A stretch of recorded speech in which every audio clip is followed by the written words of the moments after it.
Radio Publique Africaine.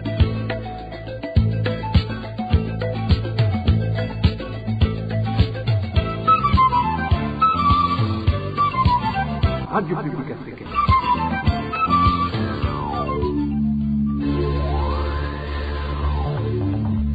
Ni umwanya w'amakuru mu Kirundi. Mukaba muyashyikirizwa na Marie-Ange Irakoze.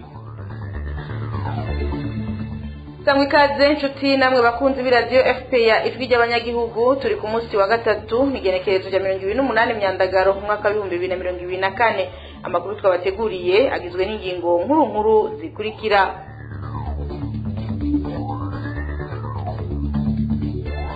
Ishirahamwe ry'itaye impunzi ku isi HCR rirasaba ko hobaho ugufashanya hagati y'amakungu mu gukinga ibara ryogwa mu makambi y'impunzi abarundi bahungiyemwo ari mu gihugu c'intwaro rusangi ya Kongo biturutse ku kiza c'indwara y'ibihara vy'inkende. Muri ano makuru muraza kumva n'ibindi iyo shirahamwe risaba. Kuri uyu wa 28 Myandagaro mu mwaka wa 2024 imyaka 24 irarumanye hasinywe amasezerano ya Arusha. Hagati aho mu itangazo urunani Sefor Arusha rwashikirije kuri uyu wa gatatu ruvuga ko umugambwe CNDD-FDD wahonyanze ayo masezerano utako uranayasubiriza navyo nyene ni mukanya. Murano makuru nyene turababwira ingene intererano zitozwa ku nguvu n'umugambwe uri ku butegetsi zatanguye guhindura intumbero, aho abanyagihugu bo mu ntara ya Rutana bigezaho baburabuzwa n'imbonerakure kugira ico bokora baterekanye igitansi c'intererano. Sayo gusa hari n'ayandi twabateguriye mu kanya isase inkuru imwe mu kwayo sangwe ikaze.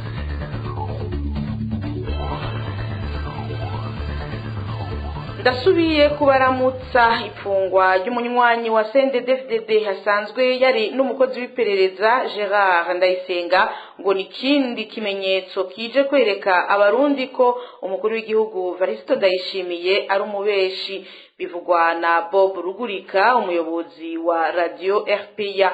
Uyo asanzwe ari n'umumenyesha makuru avuga kandi ko kubona umukozi w'igendereza Gerard Ndayisenga ari kugwa kandi umukuru w'igihugu yari yemereye ko yafashwe yagirizwa kwica umunywanyi w'umugambwe CNL Matata Augustin ari kimenyetso kigaragaza ko abari baramufunze aribo bari baramutumye. Dukurikire Bob Rugurika.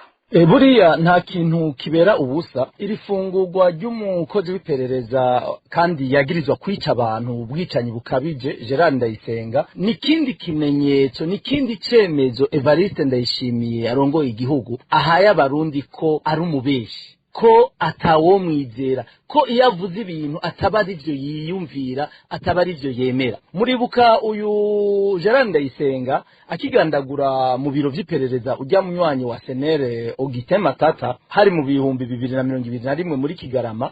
Muribuka ko umukuru w'igihugu yagize n'icyo bivuze ko aravuga yuko arico gituma inzego z'igihugu zaciye zifata uwo mukozi w'iperereza yari n'umutegetsi mu iperereza ngo zikamufunga. Ariko muribuka ko igihe cyose RPA yagumye ikurikirana ifungwa ry'uwo munywanyi wa CNDD-FDD yariwe mukozi w'iperereza Gerard Ndayisenga ntiyigeze afungwa vy'ukuri. Yagiye mu ibohero rikuru rya Mpimba ariko akarara y'ijoro rimwe agacamara amezi 6 yiryamiye hariya mu bitaro vy'umuhisi General Adolphe Nshimirimana mu Kamenge. Ibi rero bikwereka yuko Evariste Ndayishimiye ni vya binyene agaragaza ko ari umubeshi. Yaravuze ko inzego z'igihugu zifunze umuntu ariko uyu muntu ntiyigeze acigwa n'imanza. Nukuvuga ko kwabaye kumuhisha agashavu kumbure k'abantu. Ibi rero kandi bigaragaza yuko ba Evariste Ndayishimiye nibo baba bazi ko batumye ujya mukozi w'iperereza kwica bajya banywanyi. Kira noneho ntiyishe umunywanyi wa Senere Augustin Matata gusa, yarishe n'abandi banywanyi barenga 5 bo mu ntara ya Mwaro. Uyu nyene Gerard Ndayisenga uno munsi yidegenje barekuye agataha muhira iwe yabanyi bari mu bwoga Igitega, niwe yaturiye babanyororo bo mu ibohero rikuru rya Gitega barenga 360. Ibi turafite amakuru yuko yari yabitumwe na Evariste Ndayishimiye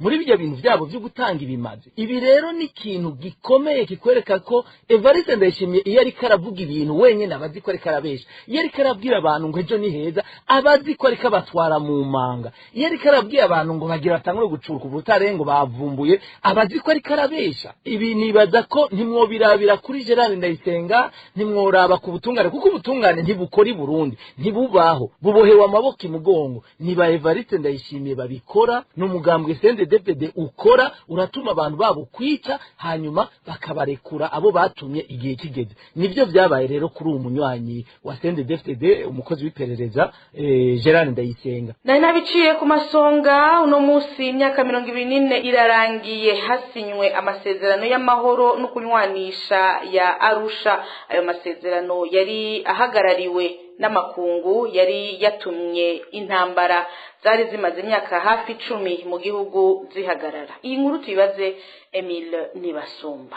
Amasezerano yasinywe kuwa 28 Myandagaro mu bihumbi 2000 yatumye hahagarara intambara yari yakomeye cyane cyane kuva umukuru w'igihugu Melchior Ndadaye agandaguwe inyuma y'amezi 3 gusa agiye ku butegetsi mu 1993. Uwari yasenyuye ubutegetsi akarenga rimwe Pierre Buyoya wo mu mugambwe Iprona, abari barongoye umugambwe Frodebu bari batsinze amatora yo mu 1993, abari mu migambwe itandukanye hamwe n'abari barongoye imihari yitwaje ibigwanisho nibo bari mu biganiro vyatumye ayo masezerano asinywa. Abo muri CNDD-FDD na Paripehutu FNL ya Gaton Gwasa bamwe bose bahavuye basinya ukwabo ayandi masezerano, ariko yashizwe nayo nyene muri ayo masezerano ya Arusha. Intambara ibona guhagarara burundu muri ico gihe. Abari kwisonga mu bari bahagarariye ayo masezerano yatumye cyane cyane abahutu n'abatutsi basangira ubutegetsi, harimo Nelson Mandela umuhuza, abakuru b'ibihugu Yoweri Kaguta Museveni wa Uganda, Daniel Arap Moi wa Kenya na Benjamin William Mkapa wa Tanzania, Kofi Annan umunyamabanga mukuru wa ONU hamwe na Salim Ahmed Salim umunyamabanga mukuru w'umuryango w'ubumwe bwa Afrika ico gihe witwa OIWA, nabo nyene bari mu basinya ayo masezerano. Hari n'ayandi mashirahamwe yari yaserukiwe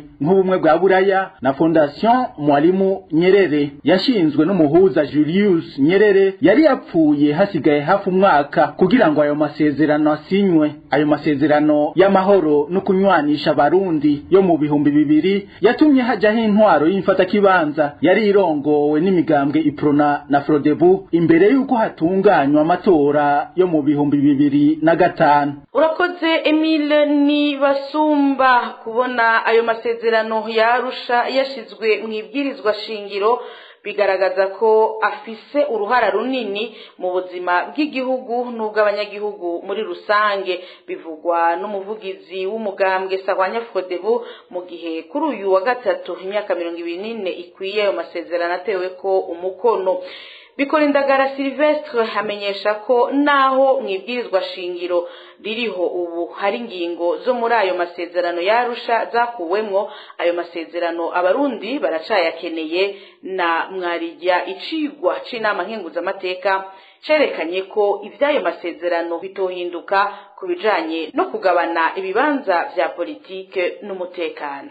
Abantu bavyemera batavyemera muri Sahwanya Frodebu turemeza ko amasezerano ya Arusha yo kugarukana ubumwe mu Barundi no gusubiza hamwe byaragize akamaro gose aha mu Barundi. Murazi yuko ayo masezerano arimwe yatumye intambara zihagarara naho zitari bwahagarare gose, ko harabaye ayandi masezerano yo guhagarika intambara hagati ya leta n'umuhari CNDD-FDD hariya muri Afrika y'Epfo. Mugabo muri ayo masezerano uwo mugambwe nawe nyene wariyemeje gukurikiza amasezerano y'Arusha, cyo kimwe n'amasezerano leta yagiranye n'umuhari ico gihe wari Paripehutu aho babivuze ukundi, nawe nyene wariyemeje gushigikira amasezerano y'Arusha. Ayo niyo tugenderako. Ayo masezerano niyo amabwirizwa shingiro uko arabira amaze kuhaca ndetse n'atatu, iryo mu kiringo c'imfata kibanza hanyuma iryo mu 2005 n'iri ryejo bundi tugendera kuri uyu munsi ryo mu 2018.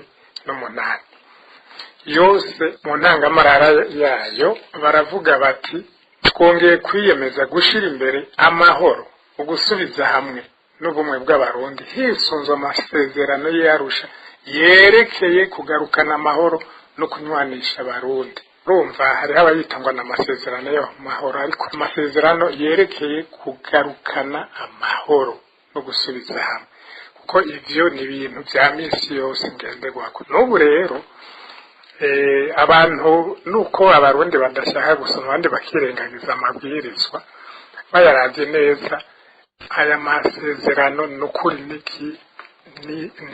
nkingi ikomeye yo gushobora gusubiza hamwe no kugarukana ubumwe mu barundi. Ikindi muti none kumenga injyane ziguma zigaruka kandi amasezerano ahari timubona abarundi bazohava bagira icizere yuko ayo masezerano azosubira kugira akamaro. Burya mu bya politike no kwamizako abariko barongora igihugu no munsi hariho bamwe baraba ry'amasezerano bakabona boyirengagiza. Nagira nibutse abarundi yuko haraciye igihe ngira nk'umwaka cyangwa umwaka n'igice muri Sena mu nama nkenguzamateka bagize icigwa cyo kuraba yuko ayo masezerano y'Arusha yaragera guhindurwa na cyane nko kubijanye ibintu byo kunganisha imigwi yose ari y'ubwoko cyangwa politike kuja mu bibanza mu bibanza bya politiki cyangwa mu by'umutekano basanze ko hataragera ko bihindurwa kandi n'icyo n'umugambwe sahwanya Frodebu yari yabishigikiye ko bitohindurwa. Nk'uko nari nabiciye ku mayange mu ntango zano makuru ngo umugambwe CNDD-FDD siwo wabonye uragiye ku butegetsi kugira ubonyange amasezerano y'Arusha, amasezerano yari yaragarukanye amahoro n'umwumvikano mu Barundi akanasubiza iteka igihugu. Nitangazo runani Sefor Arusha basohoye kuri uno wa gatatu ruvuga ko CNDD-FDD kutabaye uguhonyanga ayo masezerano gusa ahubwo ko bahavuye nyabuna banayasubiriza. Ivyo ku bwa Sefor Arusha byabashoboje gukora amahano y'ubwoko bwose atacamira. Kurikira Frederic bamvuga inyumvira aramutswa urunani Sefor Arusha. Uno munsi hararumanye imyaka 24 amasezerano y'ubumwe bw'abarundi ashizweko igikumu y'Arusha bashigikiwe na nyakwigendera President Nelson Mandela. Ico gihe abarundi bumvise ko ayo masezerano yabonetse baraye baratamba baranezerwa kandi koko aho ashiriwe mu ngiro mu kirengo mfata kibanza harabonetse ibintu byinshi. Icambere imihari ariko yagwana yarashize ibigwanisho hasi iremera irinjira muri uwo mugambi w'amahoro waruhejeje gushiye kwemezwa no kushigikirwa n'amakungu. Hanyuma ubugira kabiri nuko habonetse aho abasirikare b'i Burundi n'abahora bagwana basukiranya bakaje hamwe bakagira igisirikare kimwe. Ivyo rero biratanga amahoro n'umunezero ku buryo n'ubumwe bwa Afrika n'ababishira hamwe bya Nations Unies nabo nyene banezerewe mbetse barafata mu mugongo Burundi babwira bati ubu rero n'amahera mwari mudufitiye ni muyagumye muze muyakoreshe mu byerekeye iterambere ry'igihugu canyu. Tukavuga tuti ivyo bintu byari bigere biboneka mu Burundi ari intambwe idasanzwe yatanga umwizero mu Barundi cyane uravye imyaka yagaheze kuva tucikukira gushika n'ubwo abarundi bahigana nk'abahutu n'abatutsi, abarundi bahigana nk'abanyabururi n'abahandi. Rero twebwe twari tuzi ko iyo ntambwe abarundi bose bayishima. Ariko icyadutangaje nuko umuhari CNDD-FDD waruhejeje kwinjira mu nzego twinjije mu nzego kugira ngo umenyere gutwara nawo twari tuzi ko ucubandanya iyo semo twari tugezeko aho kubandaniriza ngaha ahubwo bace bavuga bati si twe tugishikiriye twikande ibi navyo baduhereje ngo ni bya politike tubikubite hasi twizanira ibyacu bishigikira imigambi yacu yo kwica igihugu yo kununuza igihugu maze abo bose tubona tubona batubera intambamye tubice tubakure mu mayira maze icavuyemo nuko abantu benshi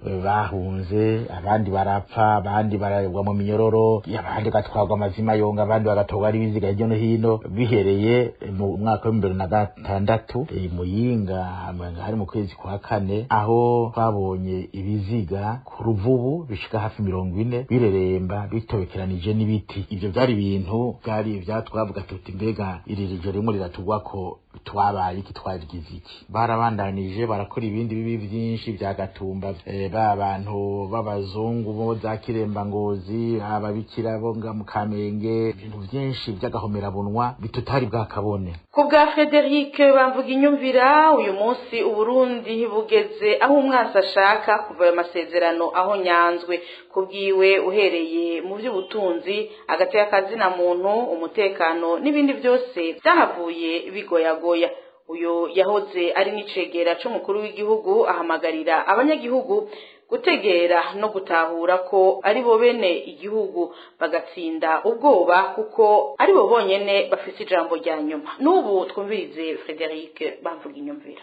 Aho tugeze uyu munsi tugeze aho umwansi ashaka. Urabe ifaranga ry'u Burundi yo rigeze, urabe ibyo bitagira amahera y'agaciro, bitagira amahinguriro akora ugishore n'amahingura hari usanga cyakora nabi afata nk'ingiro y'isukari ufata amahinguriro abantu zenya mashira hamwe ya Regidezo yaduha amazi yaduha amatara ntabinye n'amatara tuyaronka ntabinye n'amazi tuyaronka. Ivyo nivyo mvuze singarutse kuri cya kibazo cy'ukuri bitoro gituma abantu biyunguruza ibintu byunguruzwa imipaka twiyugarira ko kumenga turi banyabumba ukibaza tinone ibi byose biri kubiradushikira ndo kubera iki. Rero niho cwaza ikibazo tinone tuzobivamwo gute. Burya nejo wundi ikintu ca mbere cyo gutegera iyo kigeze ngaha nagatima mpembero ka bene gihugu. Abo banyagihugu rero ari bo bene igihugu ni gutegera ko ari bo bene igihugu ko batabwirizwa kumviriza abantu ngo nuko bagwanye ngo nuko babice kuko nabahari kubera ko bababwira bati turaje kubasaba amajwi naho yabiba batayabahaye mugabo baraza kubabaza. Umunsi bovuga bati muje kutubaza twagira tubabwira ijambo ntitubakeneye irorerere musaba amajwi reka ntayo tubahaye izo sandu gusubiza inyuma ntavyo tubahaye. Ndakubwije kuri uyu munsi yabani ntabwo idasanzwe. Nico gituma rero ico turi bukore no kwigisha abanyagihugu bakumva ko ari bo bene igihugu kandi ko ari bo bafise ijambo rya nyuma. Ntibakangwe n'ibigwanisho ntibakangwe n'irya terabwo bariri mu gihugu ntibakangwe n'imbonera kure burya nibo bene igihugu. Harya bijya bigwanisho biri hariya z'amanira kure ziri hariya bazicungishije bajya abanyagihugu kubera ko bazi ko bakomeye kuko umunsi bababwira bati turanse boca bavuga bati koko we utegeka sonera agateka kazina muntu kugira ngo ntuzotuma abanyagihugu kubera tayindi inzira bari bufate bihebura ngo bakwirukane. Burya rero mu misiza nibaza ko abanyagihugu aho bageze nibabura byose bazovuga bati harageze yuko natwe abo bantu tubirukana tukarondera ubundi butegetsi bundi buri buduha agateka kacu buri buduha ijambo buri buduha ubuzima. Amakuru ya RPA mushobora kuyakurikira muciye kubuga ngurukana bumenyi bw'iradio RPA Facebook, X na YouTube vy'iradio RPA. Mu buhinga bw'ivyuma batumirira mate tubandanye amakuru twabateguriye. RPA. Uruhagarara rurabandanya mu matongo yo muri segiteri Kizina komine Gihanga iri mu ntara ya Bubanza. Kuri uyu wa gatatu abapolisi bahavuye basubirira abasirikare. Abo bapolisi bakoze uyu munsi bagiye batwaye abantu batatu bamwe muri bo mbere banakubiswe. Abanyagihugu bagiriza uwitwa Duwaniye ko ari we ari nyuma y'ico gikorwa kigamije kubanyaga ayo matongo yabo. Iyi nkuru tuyibaze Elvis niyo mwongere. Yawe karakubyo arakubitije bikote byahamu kama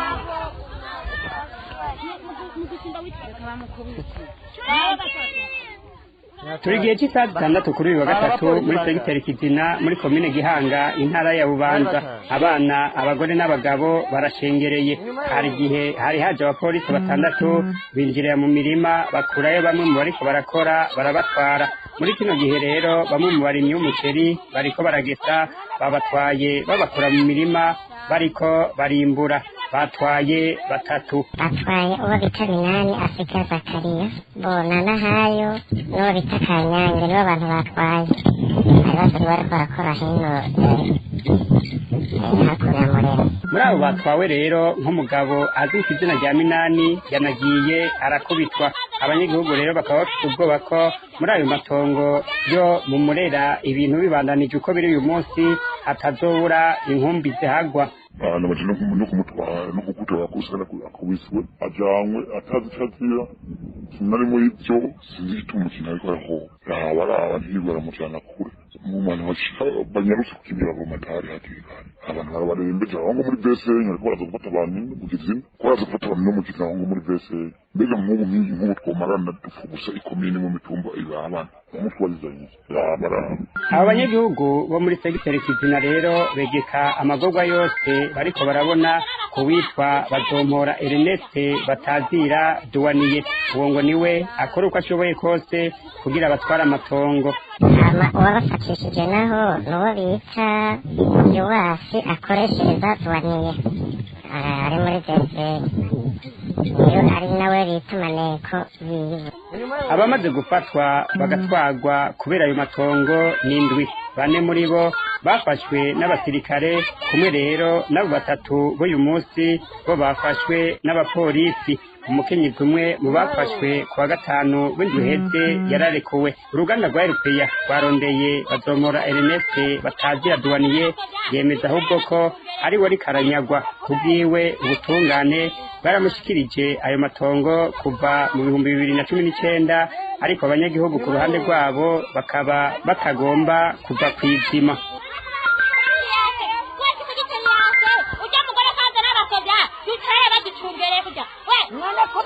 Urakoze Elvis niyo mwungere. Intererano ziriko zisabwa abanyagihugu kubera amatora yo mu mwaka wa 2025 n'umwaka wa 2027 zisa n'iziriko zirahindura intumbero. Akarorero ka hafi n'akabanyagihugu bo mu bice bimwe vy'intara ya Rutana baburagizwa n'imbonerakure zikanababuza kurengana batabanje kwerekana ibitasi barihiye ko izo ntererano.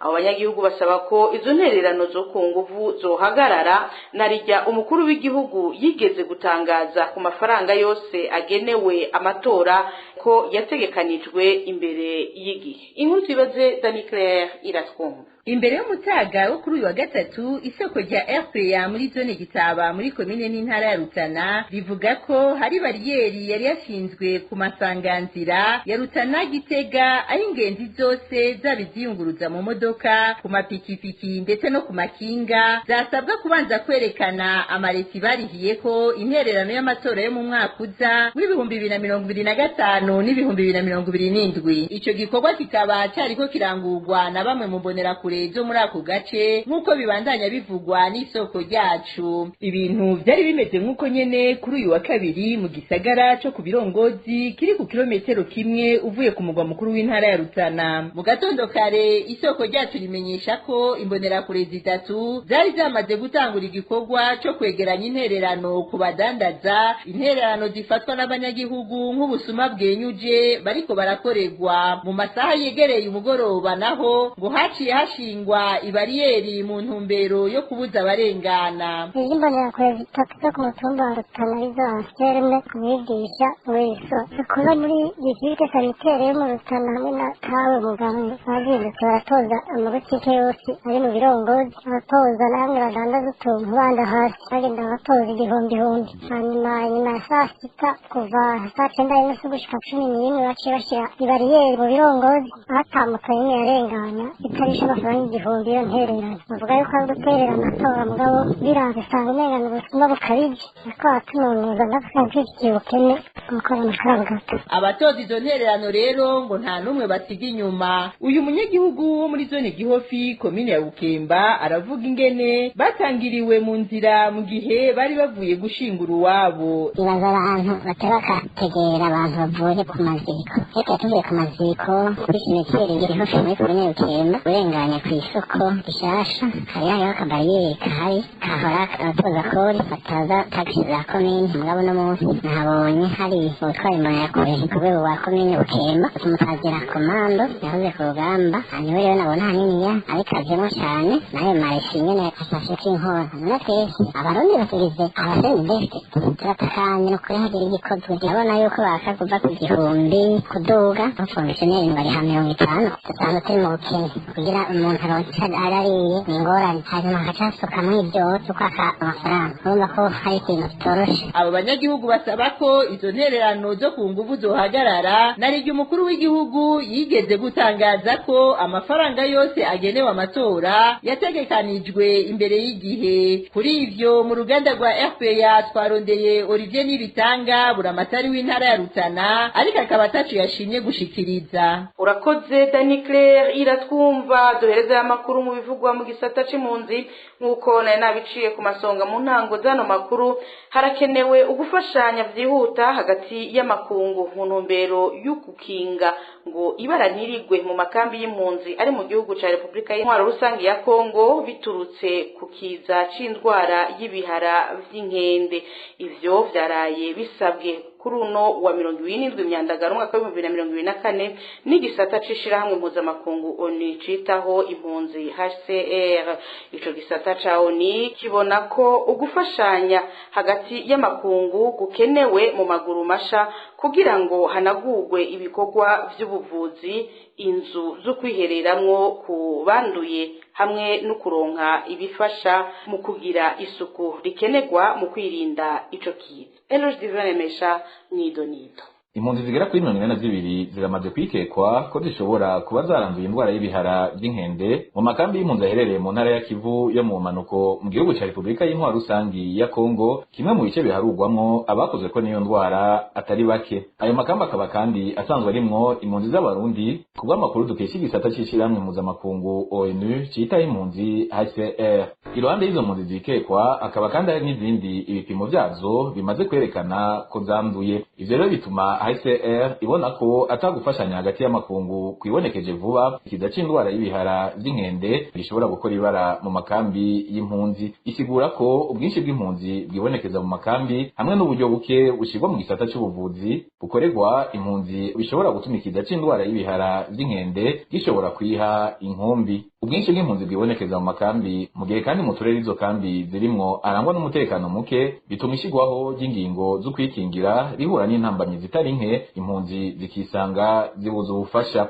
HCR imenyesha ko ipimwa ryihuse rihura n'intambamyi kubera umutekano muke urahaherereye amakambi y'impunzi. Aha HCR isigura ko umutekano muke utuma ibipimo biba vyakozwe bigera aho bapimira bitevye gutyo inyishu zigateba na zone kuboneka hagaheza akibonekeza ingorane mu kungene horindwa ukwanduzanya. Nayo kubijanye n'uburyo buke bushigwa mu gisata c'ubuvuzi bukorerwa impunzi HCR ibona ko gufashanya hagati y'amakungu bukenewe vyihuta kuko n'uburyo bukenewe mu gufasha impunzi muri rusangi muri no mwaka wa 2024 hamaze gutangwa makeya. Ibice 37% nibwo buryo bumaze guhabwa gisata c'ishiramwe mpuzamakungu citaho impunzi HCR mu bwari bukenewe kugira impunzi zitabweho. Urongoye igisata c'amagara y'abantu muri HCR Alain Mayina akaba yasiguye ashimitse ko amakungu akwiye gufasha mu maguru masha kugira bikunde ko anagurwa canke atezwe imbere ibikorwa vy'ubuvuzi hashirwaho inyubakwa zo kwihereramwo ku bagwayi kubakwaho kuba ameze neza ku mpunzi hamwe no kuronka amazi n'isabuni kimwe mu bifasha mu kwirinda ikiza c'indwara y'ibihara vy'inkende. Ugufashanya kwihuse hagati y'amakungu gusabwa na HCR kukaba rero kandi konafasha kubw'ico gisata c'ishiramwe mpuzamakungu ONU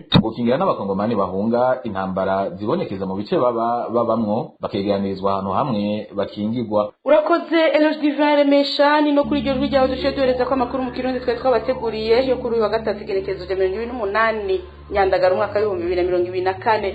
Mwakoze mwebwe mwese mwadutije umwanya wanyu mukadukurikira. Bagenzanje b'uruganda rwa RPA bamfashije kuyatururukanya n'abari mu buhinga bw'ivyuma ndabakengurukiye. Marie-Ange irakoze nejera ko ndabashikiriza Dabike banure Imana ibandanye irinda Burundi n'abarundi naho ubutaha.